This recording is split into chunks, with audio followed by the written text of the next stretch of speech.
2-3 दिन पहले ना मुझे एक कमेंट आया जिसमें एक मेरी बहन बहुत ज़्यादा परेशान थी और वो कहने लगी कि मैं आपकी वीडियोस डेली देखती हूँ और इन वीडियोस से मैं बहुत पॉजिटिव रिस्पांस लेती हूँ। बट मेरे घर में एक प्रॉब्लम ये है कि मेरे जिठानी के साथ मेरे इश्यूज़ बहुत ज़्यादा हैं। आई होप वाली सिस्टर मेरी वीडियो आज की भी देख रही होंगी। तो मैंने उनसे यही कहा था कि एक तो इस सिलसिले में मैं एक प्रॉपर वीडियो बनाऊंगी जिसमें मैं इसी चीज़ को डिस्कस करूंगी कि ससुराल में किस तरह से रहना है कि लोग आपकी इज़्ज़त आपकी कदर करें। देखिए कुछ लोग तो होते हैं ना, उनको तो आप जितना मर्ज़ी इज़्ज़त दे दें वो इन रिस्पॉन्स आपको इज़्ज़त नहीं देते, क्योंकि इंसान दूसरे को वही चीज़ दे सकता है जो उसके अपने पास होती है। पहला पॉइंट, ठीक है। तो लेकिन फिर भी इस हवाले से जो जिस तरह से मैं चली हूँ, जिस तरह से मैंने अपने ससुराल में जाके और जो चीज़ें मैंने सोच के रखी थी कि मैंने इस तरह से करना है वहाँ जाके, वो मैंने जो इम्प्लीमेंट किया वो मैं आप लोगों के साथ शेयर करूँगी, अपना एक्सपीरियंस भी शेयर करूँगी और आप लोगों को बताऊँगी कि आप लोगों ने किन ऐसी बातों पे अमल करना है जिससे आपके ताल्लुकात आपस में भी अच्छे रहेंगे और ससुराल में आपकी होपफुली इज़्ज़त और कदर होगी। और बेशक इज़्ज़त देने वाली रब की ज़ात है। सो इस चीज़ से कभी मत घबराएं कि आपकी इज़्ज़त कम हो रही है। अल्लाह पाक ने आपकी जितनी इज़्ज़त बढ़ानी होगी वो अल्लाह पाक ज़रूर बढ़ाएंगे। अस्सलामुअलैकुम and welcome back to my YouTube channel. I hope कि आप सब खैरियत से होंगे। अल्हम्दुलिल्लाह मैं भी बिल्कुल ठीक हूँ। वीडियो के स्टार्ट में मैंने आपको बताया कि आज हम किस हवाले से बात करना चाह रहे हैं। अच्छा, इसमें ना मैं एक चीज़ और ऐड ऑन कर दूँ। अभी ये जो 5 सीज़ मैं आप लोगों के साथ शेयर करूँगी, मतलब 5 सी ऐसे होंगे जो आपने अपनी लाइफ में लाजमी तौर पर इम्प्लीमेंट करने हैं ताकि आप एक इज़्ज़त वाली ज़िंदगी गुजार सकें और आपके ताल्लुकात अपने ससुराल में, अपने इन लॉज़ में, अपने हस्बैंड के साथ, सबके साथ अच्छे रहें। अच्छा, ये मैं यहाँ पे ना एक चीज़ बताऊँ, ये बातें मुझे जो है ना मेरी शादी से पहले बहुत अच्छी मेरे एक दोस्त ने मुझे बताई और मैंने इनको शुरू से ही आप समझ लें अपने पल्लू से बांध लिया। और ये चीज़ें ऐसी होती हैं जो उम्मन माएँ बताती हैं, लेकिन अनफॉर्चुनेटली मेरी शादी के टाइम पर मेरी मदर की डेथ हो गई हुई थी। सो समझाने वाले बहुत कम लोग होते हैं, अच्छी चीज़ समझाने वाले, वरना लोग तो वो होते हैं जो आपका घर फूंक के तमाशा देखते हैं और लोग नहीं चाहते किसी की कोई भी शादी कामयाब रहे। लेकिन बहरहाल इन चीज़ों पर मैंने अमल किया और इसका मैंने फल पाया और अल्हम्दुलिल्लाह आज रिस्पेक्ट भी है और सब कुछ है। तो चले जी वीडियो को स्टार्ट करते हैं, देखते हैं पॉइंट नंबर 1 क्या है। अच्छा जी, पहला सी ये है कि क्रिटिसिज्म, डोंट क्रिटिसाइज़। देखें, किसी पे तनकीद मत कीजिए। जब आप एक नए घर में नई जगह पे जाती हैं ना, तो फिर वहाँ पर चीज़ें उसी हिसाब से हो रही होती हैं जैसे वो लोग पहले से लेके चल रहे होते हैं। एक रूटीन है, एक चीज़ है और एक मिजाज है और या एक सेटअप है और वो पिछले 30-35 सालों से उस तरह चल रहा है। तो आप जाके उसको फ़ौरन से अगर चेंज करने की कोशिश करेंगी तो ये आपके लिए नेगेटिविटी में जाएगा। और चाहे आप बेशक मस्बत क्रिटिसिज्म भी करें, लेकिन उस बात को कोई नहीं समझेगा। सो लोगों को ठीक करना आपका काम नहीं है और आपके कोशिश करने से कुछ होगा भी नहीं। बस आप अपना दिल जलाएंगी और आप लोगों को बदल नहीं सकती। तो जो जैसे है उसको वैसे ही जाने दीजिए।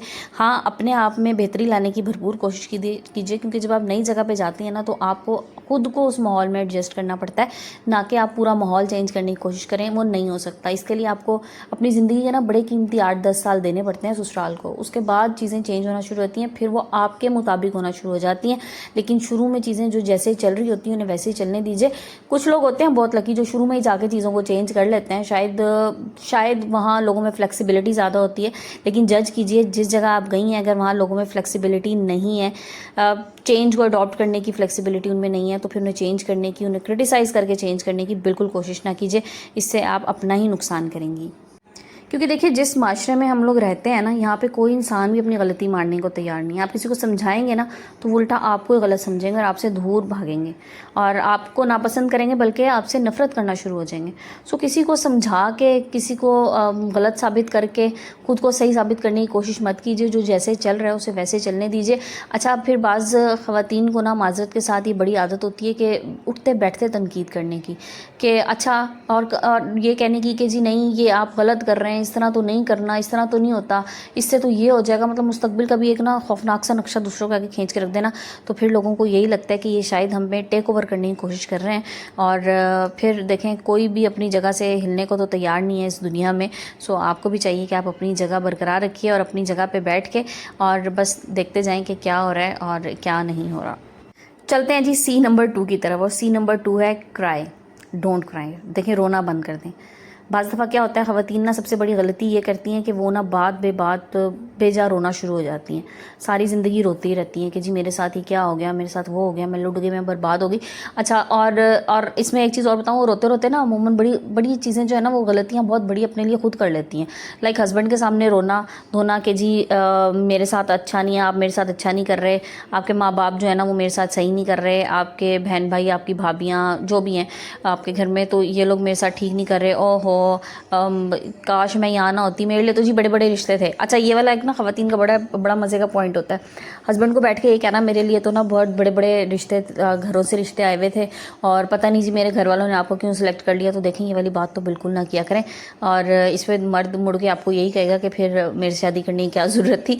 सो ये वाली बात ना बिल्कुल अपने से निकाल दें, चाहे आपके लिए जो है ना वो शादी से पहले ज़ाहिर है हर लड़की के रिश्ते आते हैं, तो ये वाली चीज़ मत डिस्कस किया करें खुदारा कि बस यहाँ ना होती, मैं तो किसी अच्छी जगह पे होती, तो यहाँ तो किसी को मेरी परवाह ही नहीं है, लोगों को अपनी पड़ी हुई है। तो देखें, ये दुनिया ऐसी ही है, यहाँ पे हर बंदे को ना अपनी टेंशन्स हैं, अपनी परेशानी है, किसी को आपसे कोई लेना देना नहीं है कि आपके साथ क्या अच्छा हो रहा है, क्या बुरा हो रहा है। लोगों को फ़र्क ही नहीं पड़ता कि आपके साल में 80% लोग ना आपके इर्द गिर्द ऐसे होंगे जिन्हें इस बात से कोई घंटा फ़र्क नहीं पड़ेगा कि आपके साल में और आपके साथ क्या हो रहा है, और 20% लोग ऐसे होंगे जो उल्टा आपकी तकलीफ़ पे खुश होंगे। सो लोगों को खुश होने का मौका ना दें, आपको रोता देख के ना लोग खुश होंगे, और आपके रोने से उन्हें फ़र्क तो कोई नहीं पड़ेगा, उल्टा उनके दिल में ना एक सेटिस्फेक्शन आएगी कि देखा, मैं तो चाह यही रही थी। अभी ये वो जो वीडियो के स्टार्ट में मैंने कहा ना, जिन खातून ने मुझे कहा कि जी जिठानी के साथ उनके इश्यूज़ हैं, तो उनके लिए मेरा बड़ा मुखलिसाना मशवरा है कि अगर आपकी जिठानी कुछ ऐसा करती भी है ना और वो रिएक्शन यही चाह रही होती है कि आप ना आगे से रो के दिखाएं या आप आगे से कमज़ोर पड़ के दिखाएं, तो मत कमज़ोर पड़ें। मतलब उनको इस तरह इग्नोर करें कि जैसे आपको उनकी किसी हरकत से कोई फ़र्क ही नहीं पड़ रहा। अच्छा जी, थर्ड सी की तरफ चलते हैं, और third C is complain.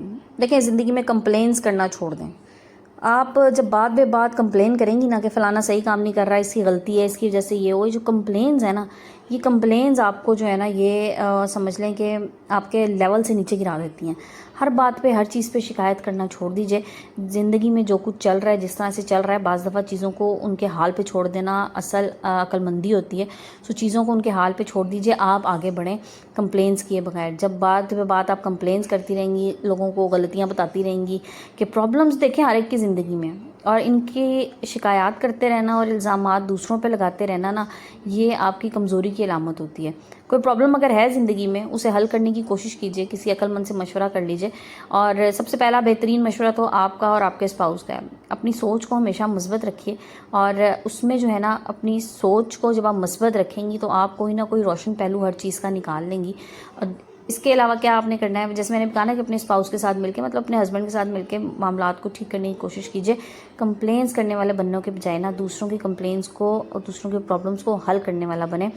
Problems का हिस्सा बनने के बजाय ना, उनको हल करने वालों में से बने, बजाय इसके कि आप जो है ना कहें कि जी ये मसले हैं, ये मसाइल हैं, और आपके पास उनका सोल्यूशन कोई ना हो। तो उन सोल्यूशंस की तरफ जाएं, सोल्यूशंस तलाश करें। अच्छा जी, फोर्थ सी की तरफ चलते हैं। Fourth C is comparison. Don't compare yourself with anyone. एक घर में ना अगर 3 देवरानियाँ जेठानियाँ हैं ना, तो मसला कहाँ से शुरू होता है? कंपैरिजन से। फ़लाँ का हस्बैंड इतना ज़्यादा कमा रहा है, तो मेरा हस्बैंड इतना क्यों नहीं कमा रहा? फ़लाँ के जो बच्चे जो हैं ना वो बड़े अच्छे हैं जी, मेरे बच्चे पता नहीं क्यों इतने अच्छे नहीं हैं, कब होंगे इतने अच्छे? फ़लाँ के बच्चे अच्छे ग्रेड्स ले रहे हैं, मेरे बच्चे अच्छे ग्रेड नहीं ले रहे। कंपैरिजन्स करना बंद कर दीजिए, कोई प्रोडक्टिव काम कीजिए, बजाय इसके कि आप अपना दिल जलाती हैं, अपना खून जलाएं, अपने आप को स्ट्रेस में लेके जाएं। तो इससे बेहतर नहीं है कि आप कुछ ऐसा यूनिक करें, कुछ ऐसा अलग करें जो लोग आपको अप्रिशिएट करें, ठीक है? तो अप्रिसिएशन अगर चाहती है ना, तो इसके लिए आपको खुद कुछ करना पड़ेगा कंपैरिजन से हट के। और इस दुनिया में जो है ना, हर एक इंसान देखें यूनिक है, और हर बंदा अपनी अपनी किस्मत लेके इस दुनिया में आया है, और हर बंदे की अलग अलग कहानी है, वो उसी कहानी में चल रहा है। सो अपनी किस्मत में शाके रहिए। अच्छा, एक और चीज़ बताऊँ, ख़वातीन कंपैरिजन्स में ना एक और बड़ा गलत काम करती है, और आधी ज़िंदगी उनकी इसमें गुजर जाती है कि हस्बैंड के साथ ना कंपैरिजन करना कि जी मेरे वालिद साहब जो है ना वो तो इस तरह किया करते थे, वो तो घर में उनका ऐसा रवैया था, ऐसा सलूक था, आपका ऐसा नहीं है। मेरा भाई तो एक बहुत अच्छा शौहर है, और वो तो हर वक्त बीवी के पीछे पीछे फिरता रहता है, या बीवी की हर बात मानता है, और लेकिन आप ऐसा नहीं करते। तो देखें, कंपैरिजन्स मत करें। मर्द जो होता है ना, उसको पता होता है वो किस स्टेट ऑफ माइंड में है, और क्या उसकी रिस्पॉन्सिबिलिटीज़ हैं, उसको दोनों चीज़ें साथ लेके चलनी है, आपको भी अपने घर वालों को भी। सो कंपैरिजंस प्लीज़ मत कीजिए, अपने आप को एक यूनिक इंसान तस्वुर कीजिए और अपनी खूबियाँ पहचानिए, अपनी खामियाँ तलाश कीजिए कि कहाँ कहाँ गलती है। देखिए मछली जो होती है ना, वो जंगल में दौड़ नहीं सकती और शेर पानी में जाके वहाँ का राजा नहीं बन सकता, बस ये बात ख्याल रखिएगा। और ये इसमें बड़ी गहरी बात है, इसलिए अपने आप को कभी किसी के साथ कंपेयर ना करें, अपने जैसा बने, दूसरों के जैसा बनने की कोशिश मत करें।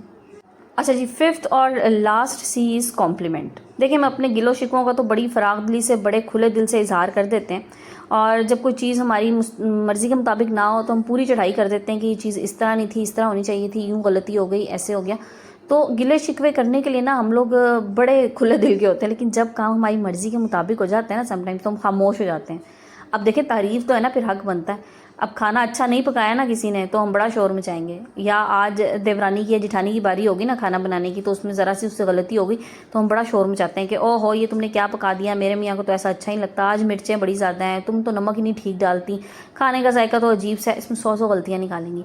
लेकिन जब अच्छा खाना वही खातून पका लेगी ना, या आपके घर में चले जो जिस तरह से भी है, कि वो अच्छा काम कर लेती है ना, फिर आप लोग क्या करते हैं कि फिर आप कॉम्प्लीमेंट नहीं देते, फिर आप चुपचाप करके ना उसको खा लेंगे। और हालांकि ये उसका राइट है उस वक्त, बल्कि उसका बहुत ज़्यादा इस पे हक बनता है कि थोड़ी सी तारीफ़ उसकी कर दी जाए। जब आप खुले दिल से किसी की थोड़ी सी तारीफ़ करेंगे ना, यकीन करें उसके दिल में ना आपके लिए जगह पैदा हो जाएगी। तो लोगों की खूबियों को शुमार करें और लोगों की खामियां तलाश ना करें। लोगों को तारीफ़ व तहसीन की भी इतनी ज़रूरत होती है जितनी उन्हें खाने पीने की खुराक की होती है। तो अगर किसी की कोई खूबी है, कोई अच्छा काम है, तो उसे ज़रूर अप्रिशिएट कीजिए। और ये छोटी छोटी सी चीज़ें जो है ना, अप्रिसिएशन वगैरह, दिल खोले किसी तारीफ़ करना, ये चीज़ें लोगों को हमेशा याद रहती हैं और ये आपकी समझ लें कि पसंदीदगी के ज़ुमरे में आ जाते हैं आप। सो जनाब, ये थी वो 5 बातें जो मैंने आप लोगों के साथ आज डिस्कस की। इन्हें अपनी लाइफ में ज़रूर शामिल कीजिए और फिर मुझे बताइए कि आपकी ज़िंदगी में आपको कोई फ़र्क पड़ा है या नहीं पड़ा, क्योंकि मुझे तो अल्हम्दुलिल्लाह इनसे बहुत फ़ायदा हुआ है। तो चलें जी, वीडियो को एंड करते हैं। इंशाल्लाह कल नई वीडियो नए टॉपिक के साथ आएंगे। जब तक के लिए अपना बहुत सा ख्याल रखिएगा, अपने प्यारों का ख्याल रखिएगा, मुझे दुआओं में याद रखिएगा। और हाँ, अगर चैनल पे नए हैं तो प्लीज़ चैनल को भी ज़रूर सब्सक्राइब कर दीजिएगा। वीडियो पसंद आए तो लाइक एंड शेयर भी मस्ट करना है और कमेंट सेक्शन में मुझे आके ज़रूर अपनी राय से आगाह कीजिएगा। मैं कमेंट्स का बड़ा शिद्दत से वेट कर रही होती हूँ। जो आप लोगों का कमेंट आता है, यकीन कीजिए मेरी पूरी कोशिश होती है कि मैं फ़र्स्ट प्रायोरिटी पर आपके कमेंट का जवाब दे सकूँ। तो चलें जी, वीडियो को एंड करते हैं। अपना ख्याल रखें, अपने प्यारों का ख्याल रखें, मुझे दुआ में याद रखें। जज़ाकल्लाह, टेक केयर एंड अल्लाह हाफिज़।